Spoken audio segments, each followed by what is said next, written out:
உபத்திரவங்களின் வழியாய் தேவனுடைய ராஜ்யத்திலே பிரவேசிக்க வேண்டும் என்று பவுல் விசுவாசிகளுக்கு ஆலோசனை கொடுத்தார்.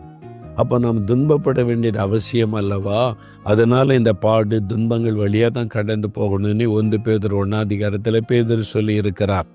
அப்போ இந்த மாதிரி எல்லாருமே சொல்லுவது என்னென்னா, பாடு உண்டு, உபத்திரம் உண்டு, நெருக்கம் உண்டு. ஆனால் அதில் நான் ஜெயிக்கணும், சாதிக்கணும், வெற்றி பெறணும், அதுக்கு ஒரு வல்லமை தேவை.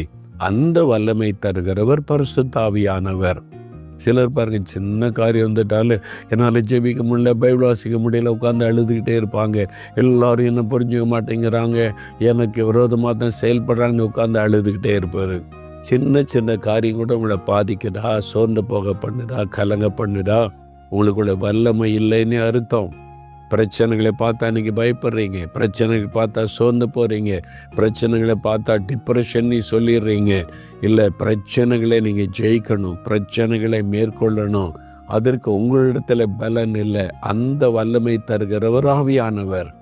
அவர் உங்களுக்குள்ளே இறங்கிட்டு ஆவியில் நிரப்பப்பட்டுட்டீங்கன்னா ஒவ்வொரு பிரச்சனைகளும் உங்களுக்கு இவ்வளோண்டு தான் தெரியும், சுலபமாக மேற்கொண்டு போவீங்க. அது உங்களை சேதப்படுத்தவும் செய்யாது. அப்போ பிரச்சனைகளை மேற்கொள்ளக்கூடிய ஒரு வல்லமை தருகிற ஒரு ஆவியானவர். பேதுரு அப்போஸ்தலர் 12 சிறைச்சாலையில் அடைக்கப்பட்டுட்டார். யாக்கோபு அவரோடு கூட இருந்த அப்போஸ்தலனாகிய யாக்கோபு கொலை செய்யப்பட்டுட்டார். என்ன தப்புனாங்க? சாராயம் குடித்தாங்களா, திருடினாங்களா, கொலை பண்ணாங்களா? இயேசுவை அறிவித்தாங்க. சுவிசேஷ அறிவித்ததுக்கு கிடைத்த பரிசு அவன் தலை துண்டிக்கப்பட்டது, கொல்லப்பட்டாங்க. இந்த மாதிரி பேதுருவையும் பிடிச்சு ஜனங்களுக்கு அது ரொம்ப பிரியமாக இருக்குது, இந்த யூத மதத்தில் உள்ளவங்களுக்கெல்லாம் சந்தோஷமாக இருக்குதுன்னு சொல்லி பேதுருவையும் பிடிச்சு ஜெயிலில் அடைச்சிட்டார்.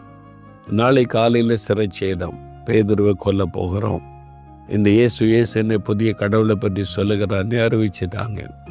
இப்போ நாளை காலையில் உங்களுக்கு தூக்கு தண்டனைன்னா ராத்திரி தூக்கம் வருமா? யோசித்து பாருங்கள். தூக்கம் வரும்னு நினைக்கிறீங்க? சும்மாவே சின்ன பிரச்சனைக்கு தூக்கம் வர மாட்டேங்குது.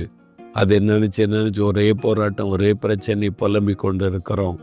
இது உயிர் போகிற பிரச்சனை. காலையில் கொல்லப்பட போகிறார் பேதுரு. ராத்திரியில் என்ன பண்ணிக்கிட்டு இருந்தார்? நல்ல நித்திரை பண்ணுகிறார், தூங்கிக்கிட்டு இருந்தார். சிலர் சொல்லுவாங்க, பேதுரு கெத்செமனே தோட்டத்தையும் தூங்கிட்டார், இங்கேயும் தூங்குறார் அப்படின்னு. இல்லை, அங்கே தூங்குன காரியம் வேறு, இங்கே தூங்குற காரியம் வேறு. இங்கே தூங்கின காரியம் என்னன்னா, பரிசுத்த ஆவியாருடைய பலன் அவருக்குள்ள இருந்ததுனால, அந்த வல்லமையினால தான் இவ்வளவு பிரச்சனைக்கு நடுவில் நிம்மதியாக தூங்க முடிந்தது. இல்லாட்டா மரண பயம் கலக்கம் தானே இருக்கும். ஆவியானவர் சொல்லிட்டார், பேதுரு ஒன்றும் பயப்படாத,